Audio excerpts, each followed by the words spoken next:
Bismillahirrahmanirrahim. Assalamualaikum warahmatullahi wabarakatuh. Waalaikumsalam Waalaikumsalam warahmatullahi Waalaikumsalam warahmatullahi wabarakatuh. warahmatullahi wabarakatuh. wabarakatuh. Kami dari kelompok 2 ingin mempresentasikan perancangan sistem pakar, yaitu rancangan sistem pakar untuk diagnosa penyakit mulut dan gigi menggunakan bahasa pemrograman CLIPS. Di sini ada nama anggota kelompok. Yang pertama ada Abdullah Fakih, saya sendiri sebagai project manager. Yang kedua ada Hamdani Nurul Setiawan sebagai knowledge engineer. Yang ketiga ada Muhammad Kafi sebagai programmer. Dan yang terakhir ada Muhammad Sobari sebagai tester. Ini adalah latar belakang, yaitu penyakit mulut dan gigi dapat ditentukan dengan melihat berbagai gejala yang mengiringi penyakit tersebut. Mengalihkan pengetahuan seorang pakar penyakit mulut dan gigi ke dalam komputer tentunya akan sangat membantu dokter untuk mendiagnosa penyakit pasien. Ya, baik, di sini selanjutnya ada tujuan penelitian. Tujuan penelitian perancangan sistem pakar ini diterangkan pada penjelasan berikut. Yang pertama, membantu asisten dokter gigi dalam kecepatan dan ketetapan pendiagnosaan penyakit pada gigi dan mulut. Yang kedua, membantu pengguna awam sebagai alat pendeteksi awal penyakit gigi dan mulut dan memberikan saran pengobatan yang mungkin dapat dilakukan. Tetapi aplikasi ini bukan sebagai kemutlakan pengganti dokter gigi, karena sangat dianjurkan tetap meminta saran langsung pada pakarnya. Yang ketiga, aplikasi ini juga ditujukan untuk membantu mahasiswa-mahasiswa kedokteran gigi dalam menentukan atau mengelompokkan jenis-jenis penyakit umum gigi dan mulut melalui identifikasi gejala yang muncul.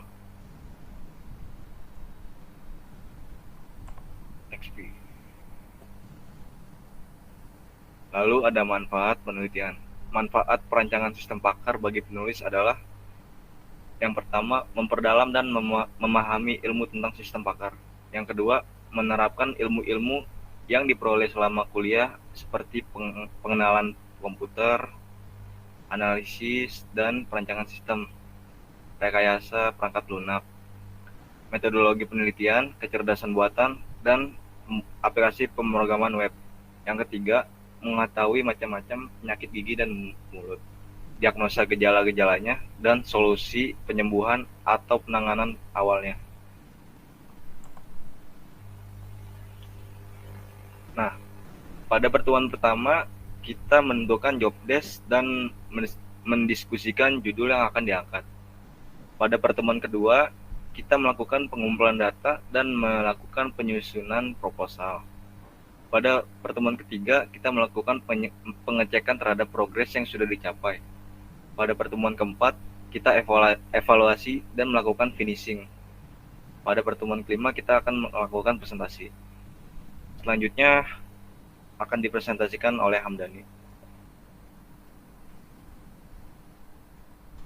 Baik, di sini Hamdani Nur Setiawan atau saya sendiri sebagai knowledge engineer atau knowledge base itu bertugas untuk mengumpulkan data-data atau fakta-fakta yang ada mengenai penyakit gigi dan mulut dari pakarnya. Dan di sini saya menggunakan sistem atau mengambil fakta-fakta yang ada itu menggunakan literatur dari data-data yang sudah ada terdahulu.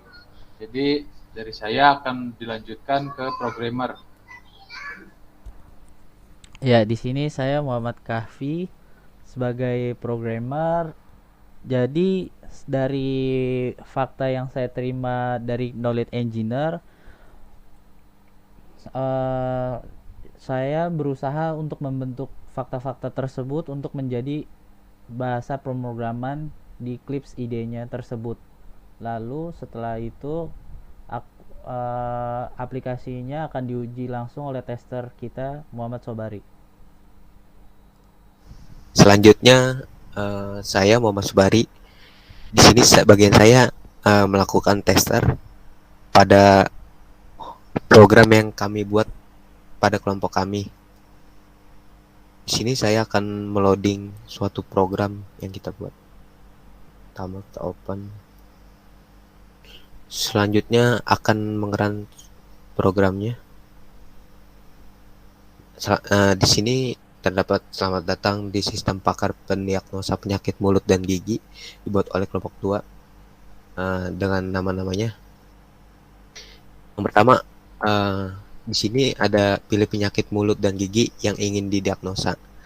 Yang pertama ada penyakit sariawan, yang kedua ada kanker dan tumor, dan yang ketiga ada bau mulut, dan yang keempat ada pulpitis, dan yang terakhir, yang kelima ada gingivitis simplex. Di sini ada suatu pertanyaan. Pilih dengan cara menuliskan angka saja. Di sini akan mendemokan suatu programnya. Di sini saya akan mencoba untuk milih penyakit sariawan. Di sini saya akan cet angka 1. Selanjutnya ada apa namanya? Pertanyaan, apakah bagian dalam mulut dan tenggorokan Anda berwarna merah? Yes, kita akan muncul selanjutnya pertanyaan, kemungkinan Anda mengidap penyakit sariawan 66%, 66,6%. Selanjutnya ada pertanyaan, apakah Anda mengalami gejala alergi? Kita tuliskan yes.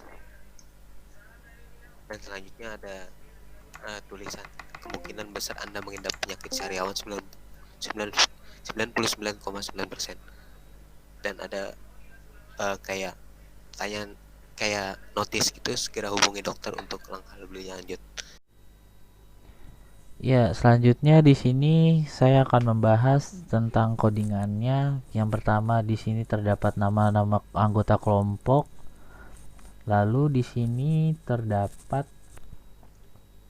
beberapa kategori penyakit. Yang pertama ada sariawan, kanker, bau mulut, pulpitis, dan gingivitis simplex.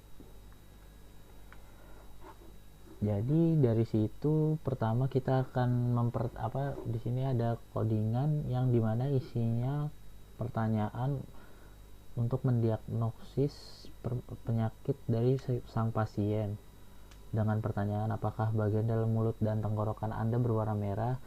Jika kita pilih yes, maka di sini akan lanjut ke bagian bawah sini dengan jawaban kemungkinan Anda mengidap penyakit sariawan 33%.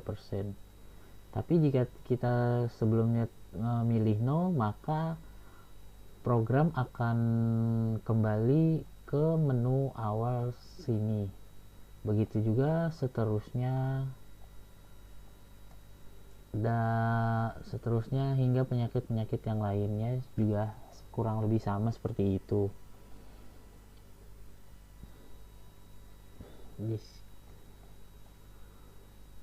Ya, kurang lebih semuanya sama kayak yang awal. Kalau misalnya kita pilih yes, maka dia akan lanjut sampai dia berakhir di bagian kita ambil contoh di part ini. Kalau kita pilih yes lagi dalam pertanyaan ini, kan pertamanya kemungkinan mengidap penyakit sariawan 33,3%. Nah, kalau kita pilih yes dalam pertanyaan ini, apakah Anda memiliki luka berwarna putih yang muncul pada lidah? Maka kita akan mengedirect pertanyaan tersebut ke bagian sini. Kemungkinan penyakit sariawannya sebesar 66%, lalu berujung di sini dan mengasih saran segera hubungi dokter untuk langkah lebih lanjutnya. Ya, kurang lebih segitu untuk bahas codingan dari project kami ini yang berjudul pendiagnosis penyakit mulut dan gizi. Kurang lebihnya mohon maaf. Fastabiqul khairat. Assalamualaikum warahmatullahi wabarakatuh.